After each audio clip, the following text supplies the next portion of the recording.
The knock came before dawn. 3 sharp raps. It's too precise to be a neighbor, too confident to be a stranger. That was when I knew the HOA wasn't done with us. For 6 months, our HOA president Marjorie Klein had been circling our house like a vulture in pressed linen. Wrong shade of mailbox, grass half an inch too long, wind chimes disrupting neighborhood harmony.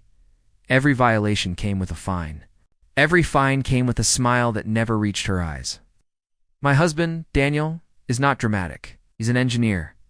Numbers, patterns, sleep, however, does something strange to him. Sometimes he wakes up knowing things before they happen.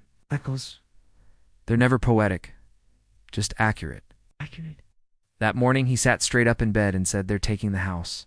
Not today, but soon, and it won't look like their fault. I laughed it off. I wish I hadn't.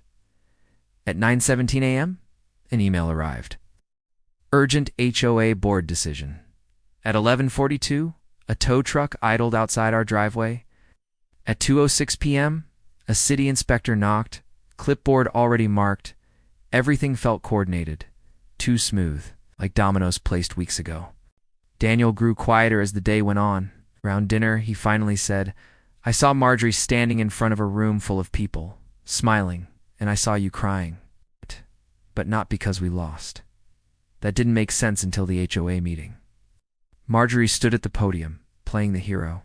She announced our home was being placed into emergency lien status for repeated non-compliance. Gasps filled the room. She thrived on it. Then Daniel stood up. He didn't raise his voice. He didn't argue feelings. Opened a folder. Inside were timestamps, emails, screenshots, security footage from neighbors, doorbells showing HOA contractors entering our yard to create violations, fresh tire marks, broken fence panel that hadn't been broken the night before. Then came the final blow. Daniel played an audio clip, Marjorie's voice, clear as glass, laughing. Once the lien hits, the house is easy. People don't fight when they think it's their fault. The room went silent. Marjorie didn't look at us. She looked at the exits.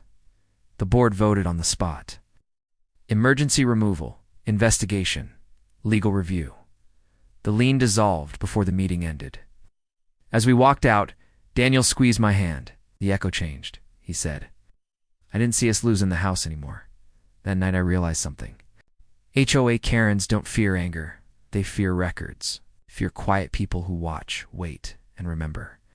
And sometimes, the future doesn't come to warn you of loss. It comes to show you exactly where to stand when the truth finally arrives.